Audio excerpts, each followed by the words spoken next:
kids, welcome to grade 9 history class. In today's class we are going to discuss chapter number 5, which is pastoralist in the modern world, and today's session will be session number 7. So in this session we are going to discuss जो pastoralism था Africa में वो उस पर क्या effect पड़ा, तो उन सब चीज़ों के बारे में डिस्कस करेंगे हम लोग इस सेशन में. Africa, where over half the world's pastoral population lives, even today over 22 million Africans depend on some form of pastoral activity for their livelihood. तो अफ्रीका ऐसा कंट्री जहाँ पे over half of the world's जो pastoral population है वो वहाँ रहती है, तो इतना ज़्यादा वहाँ पे पेस्टरल एक्टिविटी जो है वो होती है.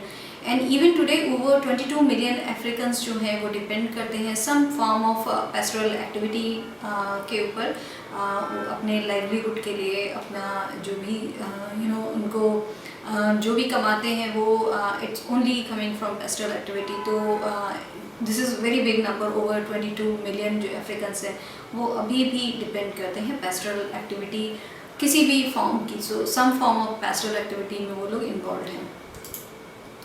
दे इंक्लूड कम्युनिटीज़ लाइक बेडून्स, बेर्बर्स, मासी, सोमाली, बोरन एंड तुर्काना.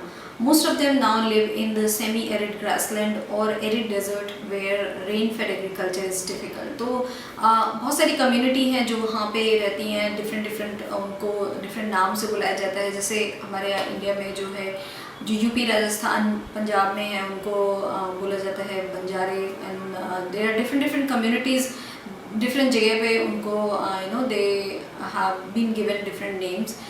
तो वैसे ही अफ्रीका में भी है. There are different communities.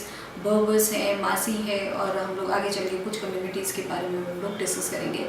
जो मोस्ट ऑफ देम है नाउ लिव इन द जो सेमी एरिड ग्रासलैंड है और एरिड डिज़र्ट है, वहाँ पे रहते हैं. वेयर रेन फेड एग्रीकल्चर जो है वहाँ पे डिफ़िकल्ट है, तो कुछ एरिया में ही वो वहाँ रहते हैं. सो that is exactly the same जैसे इंडिया में भी रहते हैं. They raise cattle, camels, goats, sheep and donkeys, and they sell milk, meat, animal skin and wool. तो वो लोग रेस करते हैं कैटल को, कैमल्स को, गोट, शीप एंड डोंकीज़ को.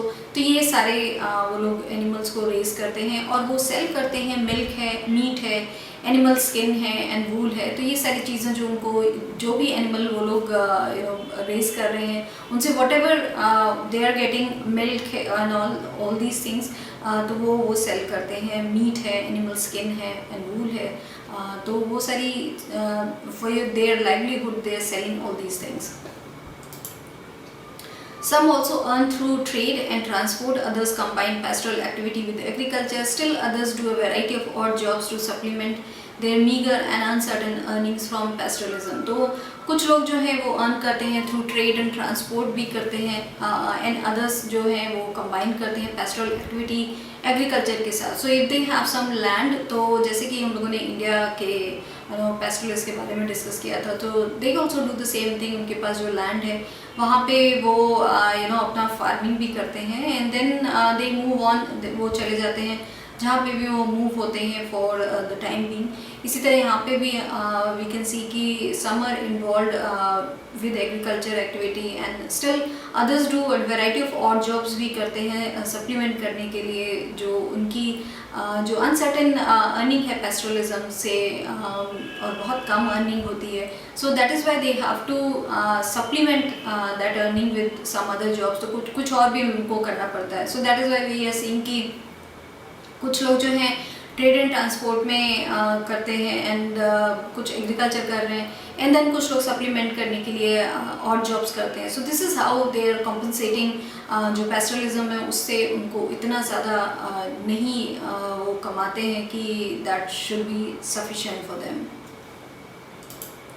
Like pastoralists in India, the lives of African pastoralists have changed dramatically over the colonial and post-colonial periods.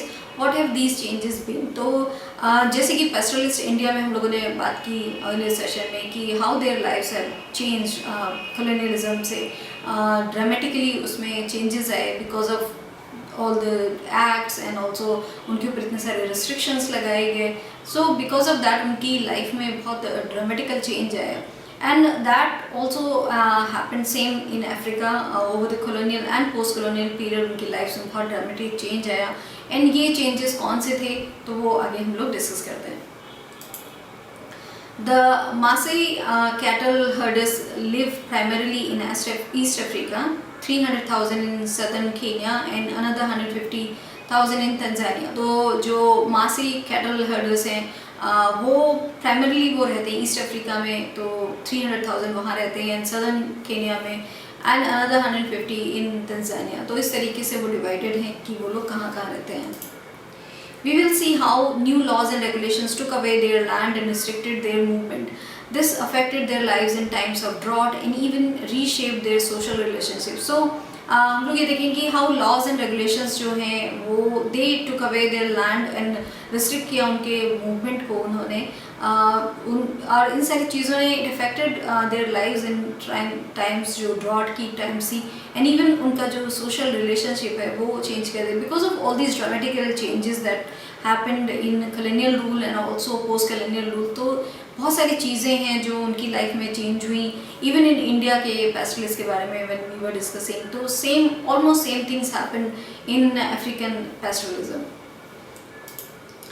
Where have the grazing lands gone? One of the problems like Maasais have faced is the continuous loss of their grazing lands. तो एक जो problem जो इस community को हुई वो ये थी कि जो continuous loss of their grazing land जो था उसका कंटिन्यूस लॉस हो रहा था and that is the biggest problem for them because उनके लिए that is the main thing.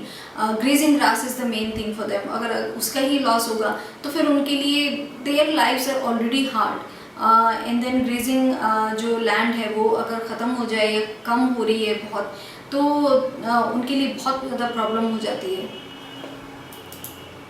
Before colonial times, Maasai land stretched over a vast area from North Kenya to the steppes of northern Tanzania. तो before colonial times जो उनका land था वो बहुत बड़े area में वो था. So they had the freedom कि वो कहीं भी जाके अपना जो अपने एनिमल्स उनको छोड़ सकते थे. तो उस टाइम उनको कोई भी प्रॉब्लम नहीं थी. बट colonial टाइम से फिर उनकी प्रॉब्लम शुरू हुई. जैसे हमने देखा कि इंडिया के जो पेस्टलिस्ट है उनके साथ जो प्रॉब्लम शुरू हुई. सो दैट इज़ वाई उनके पास पहले बहुत वास्ट एरियाज था एंड वो आराम से whatever they wanted to do they could do. But after that current rule के बाद ये सारी चीज़ें चेंज हो गई. In the late 19th century, European imperial powers scrambled for territorial possessions in Africa, slicing up the region into different colonies. तो late 19th century में European जो imperial power है उन्होंने they scrambled for territorial जो possessions हैं Africa में उसके लिए एंड उन्होंने छोटे छोटे हिस्सों में बांट दिया regions को in different colonies. So इससे जो सारी चीज़ें हैं वो divide हो गई. In 1885, Maasai land was cut into half with an international boundary between British Kenya and German Tanganyika. तो 1885 में जो Maasai land था जिसमें ये लोग अपना आराम से वहाँ पे रहते थे एंड ग्रीजिंग लैंड इतने सारे थे उनके पास, बट उसको हाफ कट कर दिया गया और उसको डिवाइड कर दिया गया बिटवीन टू कंट्रीज़. उसकी एक बाउंड्री जो है वो डिफरेंट हो गई एंड इस तरीके से वो दो भागों में बट गया. Subsequently, the best grazing lands were gradually taken over for white settlement and the Maasai were pushed into a small area in South Kenya and North Tanzania. The Maasai lost about 60% of their pre-colonial lands. तो subsequently जो best grazing lands थे वो gradually they were taken over for white settlement जो है उनके लिए वो ले लिए गए वो एरिया एंड जो मासी थी वो पुश उनको कर दिया गया स्मॉल एरिया साउथ केनिया में एंड नॉर्थ तंजानिया में. तो उनके पास जो भी उनका पूरा लैंड था वो उनसे ले लिया गया and it had been given to for white settlement and that's how they lost their जो good part of the land था वो दे लॉस्ट इट.